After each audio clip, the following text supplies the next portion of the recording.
Ladies and gentlemen, the ringing of that phone bell brings you mystery, adventure. Nero Wolfe's office, Archie Goodwin speaking. Who? Mr. Hal Horton, United Industries? Oh, I see. Well, I must warn you, Mr. Horton, Mr. Wolfe doesn't take kindly to big industrialists. Says their great wealth upsets his digestion. Why do you want to see him? The connection's bad. I don't hear you. Who? Who? Mr. Horton, who? We're cut off. What is it, Mr. Goodwin? Mr. Hal Horton called. I understand that. I won't see him. Tell him what money I have to invest I put into orchid plants. Mr. Horton wasn't promoting anything. And what did he call you for? The great Horton needs a detective. Maybe just my occupational reflex, but I thought he said somebody'd been murdered.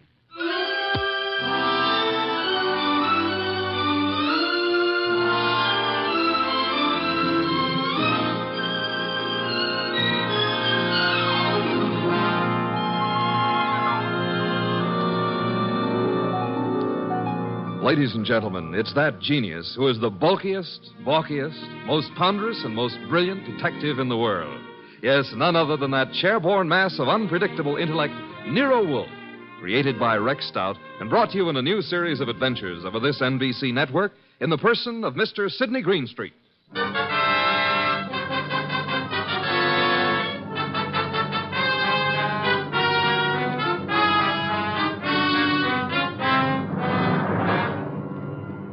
It turned out that what Horton had said had been murder, which became celebrated in the case of the malevolent medic.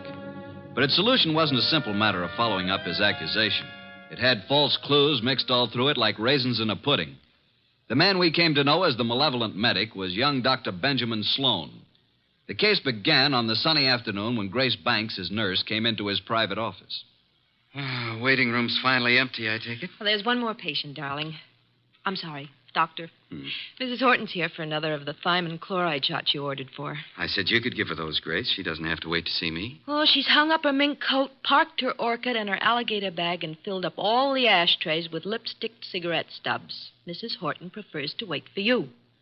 She seems very upset. I hoped she'd get hold of herself. Mrs. Hal Horton with all that money. Whatever gives her such jitters? Darling, if I ever get in that condition after we're married, please shoot me. I've advised her to go to a specialist. Hers isn't a true medical case. Well, I'll do what I can. Get a needle ready, will you, Grace, and show Mrs. Horton in. Yes, darling. I mean, doctor. Mrs. Horton, will you step in now?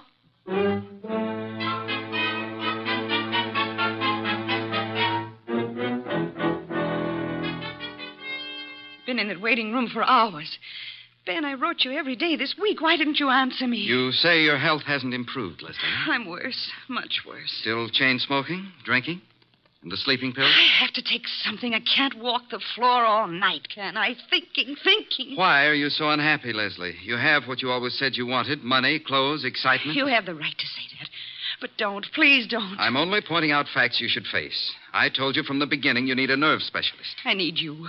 Nobody else can help me at all. Leslie, you went over this the last time you were here, and in all those letters you've been sending. Now, let's cross it off for good, shall we? Don't talk like that. You don't mean it. I'm no longer a lovesick dope, and you're the wife of one of the biggest industrialists in the country.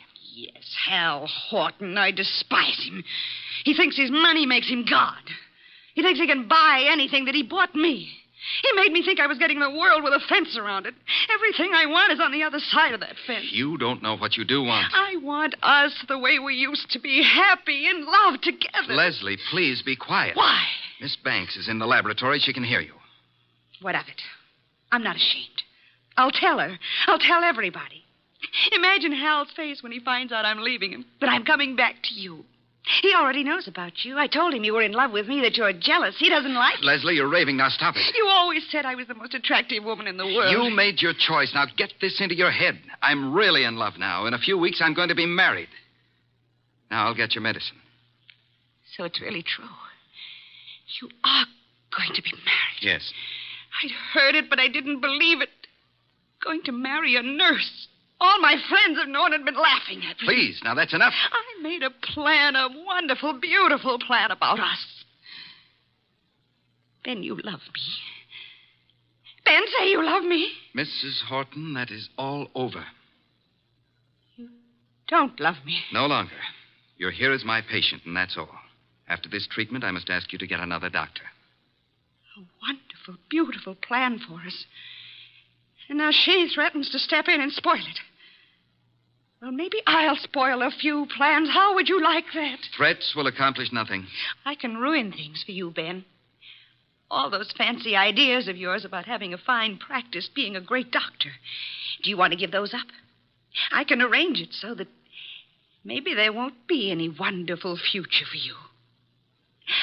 Are you prepared to face that possibility? Because I'm prepared to make it a reality. And I mean it. You'll regret this day as long as you live. I'll get your medicine, Mrs. Horton. Hand me my bag. Thank you.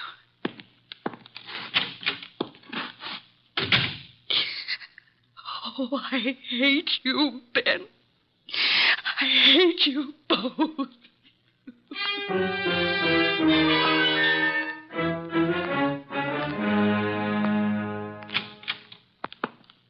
Sorry to have kept you waiting, Mrs. Horton. Miss Banks had to do a repair job before she could use the sterilizer. Alcohol, Miss Banks? Yes, Dr. Sloan. Now, Mrs. Horton, may I help? Thanks. So nice of you. There. Right side for the hypo this time, isn't it? Just touch with this cotton. Ready now, Doctor. Oh, What's the matter, Mrs. Horton? I'm just cold. Alcohol. After this, I advise you to go home and rest. These massive doses are a little painful, but they give results. There. That's all. Just relax here, and you can leave in 10 minutes. Come, Miss Banks. I want to talk to you.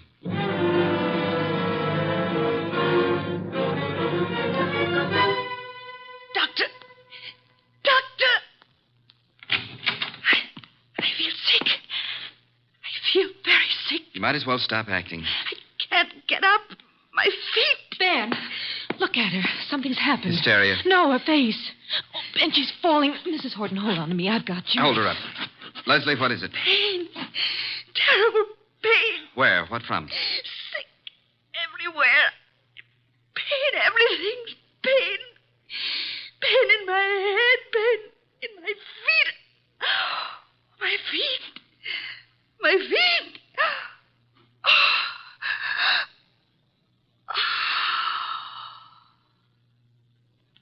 Doctor, she's dead. Yes, Grace. Get a card from the files. I want to study it. From the first day Mrs. Horton came here. What was it, Ben? What happened to her? Symptoms are of a heart condition from which it seems the patient has just expired. Then you must call her husband. Grace, did you hear me? Yes, Dr. Sloan.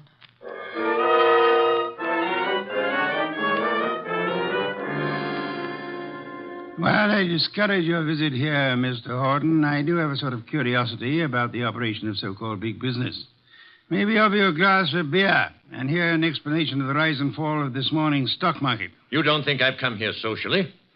I wish to engage your services for... Not available. You're a detective, aren't you? Specializing in cases that interest me. Sherry, Mr. Horton? I don't need it, thank you. Well, Mr. Wolfe says he specializes in cases that I've interest... just got here. I haven't told my story. I don't believe you even know who I am. Oh, yes, we do. We do indeed. A millionaire. Did I offend you by speaking of a fee? No, on the contrary. It is that portion of your conversation which interested me most. Frankly, I planned to spend the evening examining the first edition of Henry James I'd like to purchase, and the word fee suggested a possible way. Now, what have you done, sir? What have I done? One doesn't have to be a detective to recognize you're in trouble, Mr. Horton. Look, Mr. Wolfe, I have done nothing. But I've got a question I've got to have answered. I need facts. They tell me you're the man who can give them to me. If Nero Wolfe can't get them for you, they're not facts, they're fancies, Mr. Horton. Well, my story's involved. But the gist of it is your beautiful wife, a former model, died last week. The death certificate indicated a heart attack. You suggest she was murdered. How did you know? Never mind how I came to my conclusions. How did you come to yours? Leslie had been going to a Dr. Benjamin Sloan. She said he was a specialist. Some friend had recommended. She'd been upset. He was giving her vitamin B shot, she told me. You doubt that was true? Dr. Sloan informed me, after she died in his office, there'd been a heart condition from the beginning. Well, I don't believe it. Leslie was a very emotional girl. She'd have been quite frightened of a heart ailment. She'd have told me about it. Maybe she didn't comprehend its seriousness. Dr. Sloan did. Why didn't he get in touch with me at once about it? Then, when I went to clear up Leslie's room, I discovered something. Leslie didn't go to Sloan through a friend. She'd known him when she was a model and he was a hospital intern. She'd kept letters he'd written to her then. Love letters. Indeed. Well, doesn't that give you an idea, Mr. Wolfe? Sloan lost Leslie to me. No man who'd been in love with Leslie would ever get over it. Would a man be jealous enough, kill a woman he loved, rather than have her belong to another man? An interesting theory, Mr. Horton, one frequently advanced in fiction.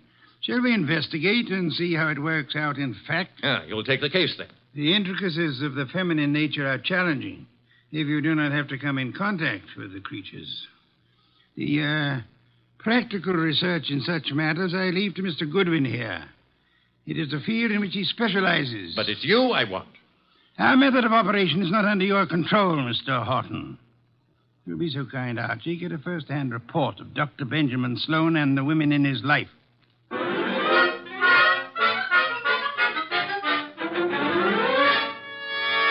Just came to ask a few routine questions, Dr. Sloan. I don't understand your interest in the Horton case, Mr. Goodwin, is it? That's right. The death certificate was signed and a report made to the medical inspector. Detectives are a snoopy lot. Detectives? Are you from the police department? No, I'm employed to note some details before we close up the Leslie Horton estate. Sudden deaths have to be double-checked. I'm afraid I can't add a thing to what I've already reported. Well, thanks for seeing me anyhow. Been a pleasant visit. Ever have a patient die in your office before, Dr. Sloan? No, but I've seen similar cases in the hospital, of course. Was Mrs. Horton warned about her heart condition, Dr. Sloan? I discussed her case with her fully and frankly. And her husband, wasn't Mr. Horton alarmed? He didn't know. Mrs. Horton's ailment was, well, not to bore a layman with medical details, was not a fatal one necessarily. She might have gone on for years. Just played in bad luck, huh? The worst. Mm-hmm. When'd you first meet her? Several weeks ago. And you saw her how many times? It's all on the record. She was nervous. I prescribed thiamine chloride. Her medical report card shows that. You read it for yourself. Well, I guess that's all, Dr. Sloan. Won't bother you further. Miss Banks will show you out.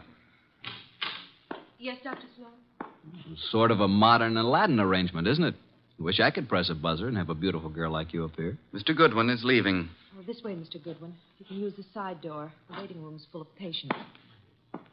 So long, Doctor. This way through the lab. There's a door from it into the corridor. Cozy place, all those bottles. I suppose there's enough stuff in here to kill an army. To cure one. Miss Banks, may I say that you're the kind of a nurse that patients dream about? Make it a pleasure to go to a hospital. Blonde hair, blue eyes, winkers an inch long. Are they real? If you'll excuse me. What do I have to come down with to persuade you to take care of me, huh? I don't take cases. I'm a technician. Good day, Mr. So you work just for Dr. Sloan? That's too bad the way he's involved in this Horton case. It looks serious. Mrs. Horton simply died of a heart attack in Dr. Sloan's office. If you wanted to help your boss, Miss Banks, you'd stop rushing around and answer a few questions. I'm sure Dr. Sloan gave you the necessary information. Guess he doesn't realize the trouble he's in. If you can supply any details that'll change the picture, you'll be doing him a great favor. He's a nice guy. I want to help. What is there to say? The report... Let's get it in your own words. Just what really happened here that day. Well, Dr. Sloan gave Mrs. Horton the vitamin B shot. That was routine. Mm-hmm. But she didn't get up afterward. She said she was sick.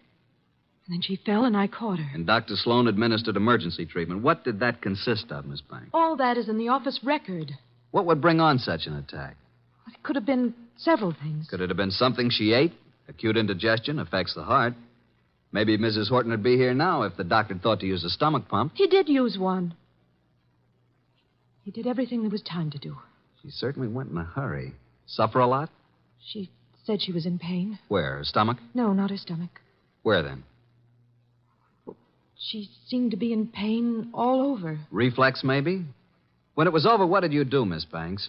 Called Mr. Horton.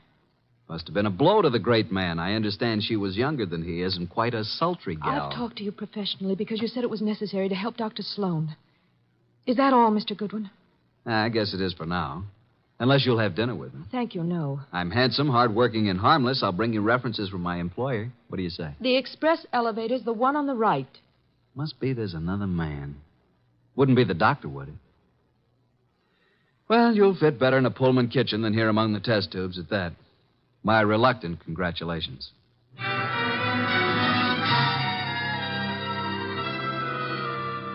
The verdict, Archie? Innocent as lambs, both Sloan and the nurse. Evidence to prove it? My unfailing sensibilities, not the murderer type.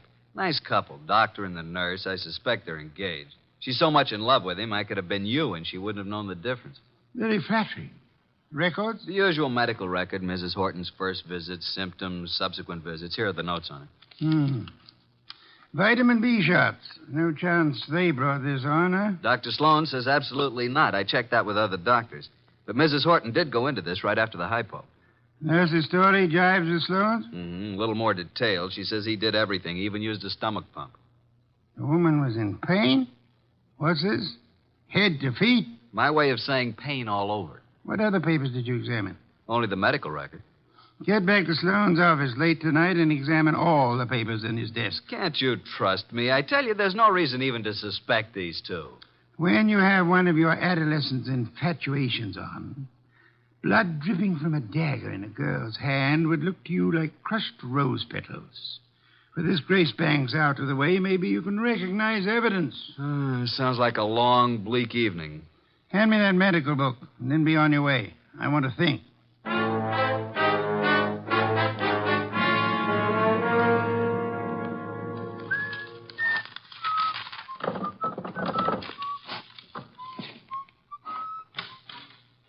Well, good evening, Mr. Goodwin. Oh, good evening, Dr. Sloan.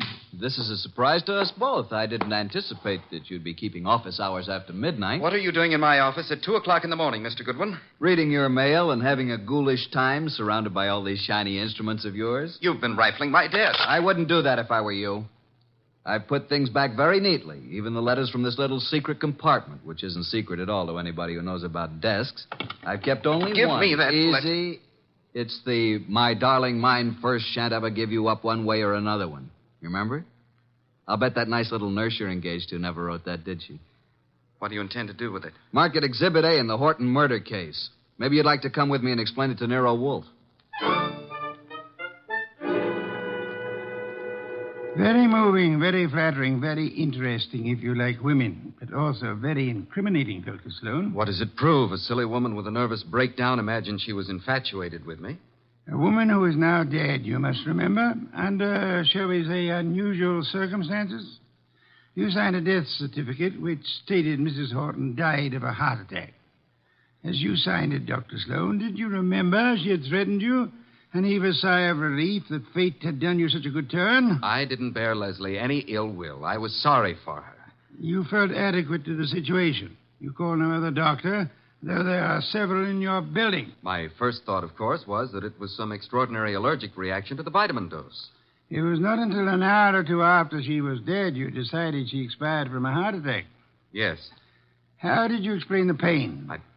I reported no pain. Miss Banks said Mrs. Horton had pain from her head to her feet. Grace said that? Well, not in those words, but that was the general Dr. Sloan, why did you use a stomach pump on a heart case? Why, I told you I tried everything. Sometimes an acute digestive disturbance. I suggest you did it because to you, as to any qualified physician, the pain in the feet suggested poisoning, a particular kind of poison, an inorganic poison. There wasn't any in her stomach.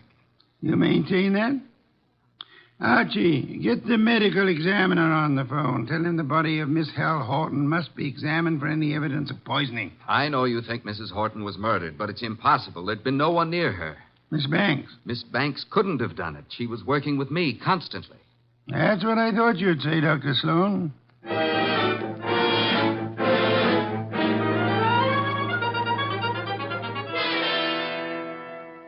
Mr. Wolfe, I had to see you.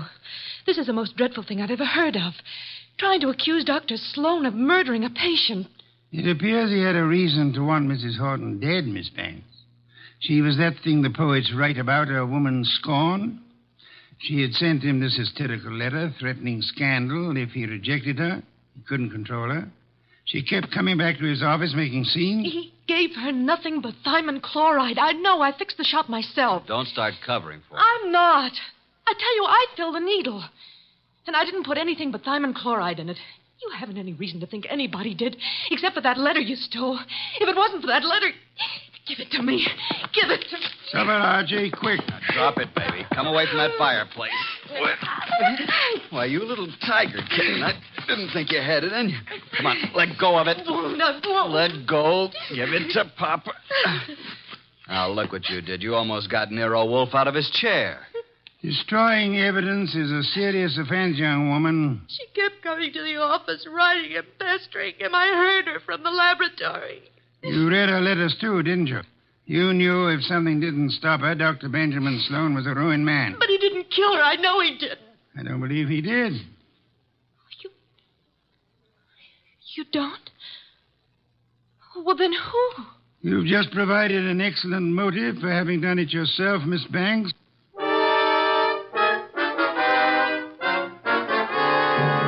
Pears and white wine. Cold, luscious, exotic. Excellent, Fritz, excellent. Best thing that's happened today. I don't like this Sloan case. If you ask me, I think that Horton dame got what was coming to her. Those are not the words of abstract justice, nor the phrases of a gentleman of culture. A good detective never plays favorites. Good night's rest, and you will find your attitude more normal by morning. You expect to have this case solved by morning? It's solved now. Thanks to the expedition I sent you on this afternoon.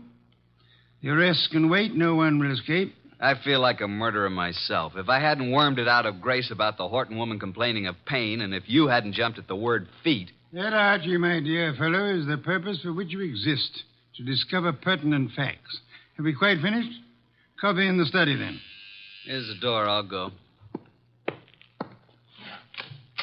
Mr. Wolfe in? He isn't seeing anyone this evening, Mr. Horton. Well, he's seeing me. Archie, if that's Mr. Horton, I'll see him. You'd better. Sorry you found Mr. Goodwin so impossible, Mr. Horton. He came to pay you a call this afternoon. I sent him, but he didn't find you in, did you, Archie? No, but I made myself at home. I knew anything that would help to solve this case you'd want us to have. What do you mean? You were in my house? What did you take? Nothing of monetary value, I assure you, that will not be returned in due course. But before I announce the solution of a case, I like to have all my little props in place. I appreciate a well-rounded performance. Mr. Wolfe, I've had enough of this foolishness, this delay. I hired you to convict Sloan, not to play parlor games. You must be patient, Mr. Horton. Don't force me. I want action. Well, I had planned to wait until the morning, but if you insist... These papers here may interest you, Mr. Horton. Mr. Goodwin here collects them, your wife's letters. Leslie's? You recognize the script?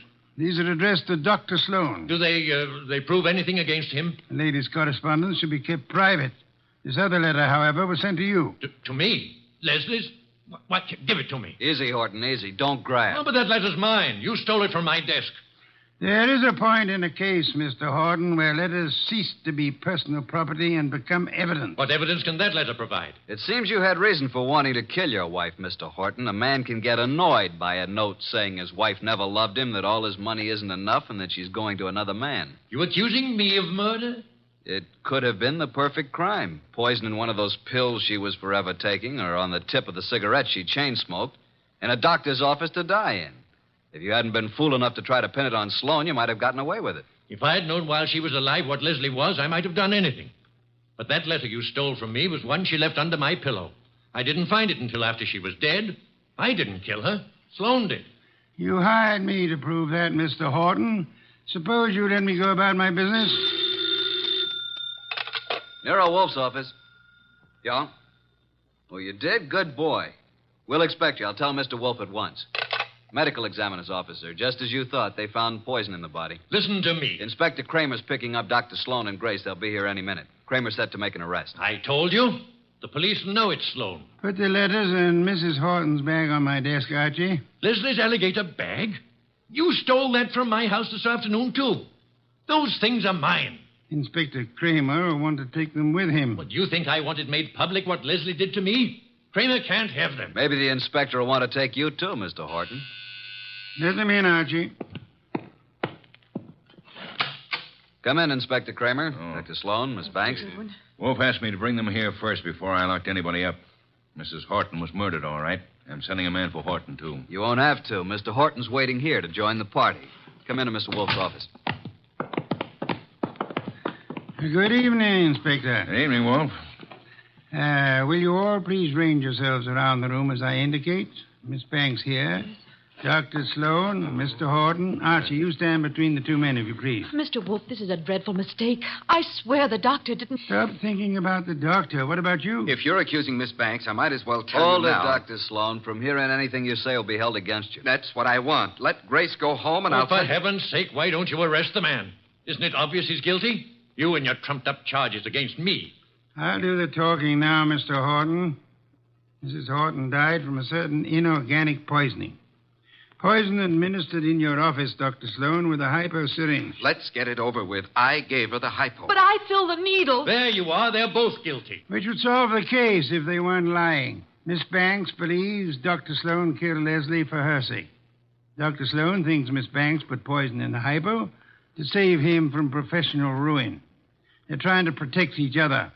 The fact is, the hypo they gave was perfectly harmless. It did not kill Mrs. Horton. Then what did? Mrs. Horton came to your office in desperation, Dr. Sloan. But she came prepared for the worst.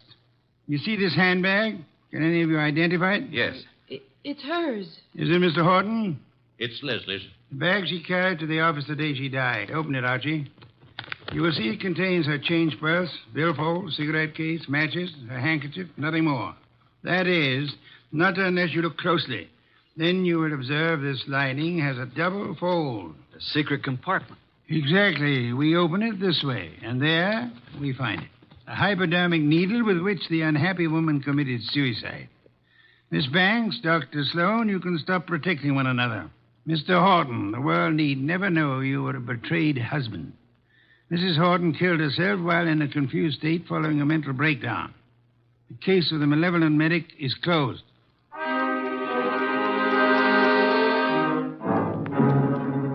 How did you ever get the hunch about the handbag, Mr. Wolfe? I know nothing about women, but on my occasional trips abroad, I have been forced to observe their handbags. Monstrosities. They hold anything and everything. Now that our guests have gone, Fritz is bringing coffee to the study. Would you like some beer? I believe I would. Somehow I feel I've earned it. Yeah, here you are. Poor fellow, I'm very sorry for you. How so? This is one case in which there is no falsely accused, unattached young lady for you to squire about. Well, here's to your better luck next time.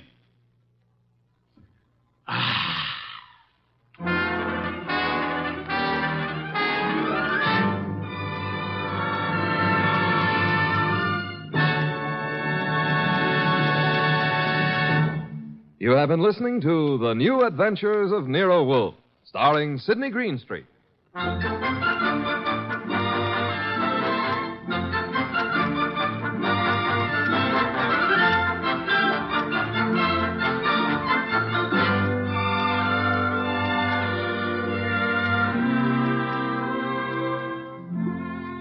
Tonight's transcribed story by Ruth Adams Knight was based on the characters created by Rex Stout. This is an Edwin Fadiman program, produced and directed by J. Donald Wilson. In the cast were Harry Bartell as Archie Goodwin, and Gene Bates, Vic Perrin, Bruce Payne, Bill Johnstone, and Mary Lansing. Don Stanley speaking.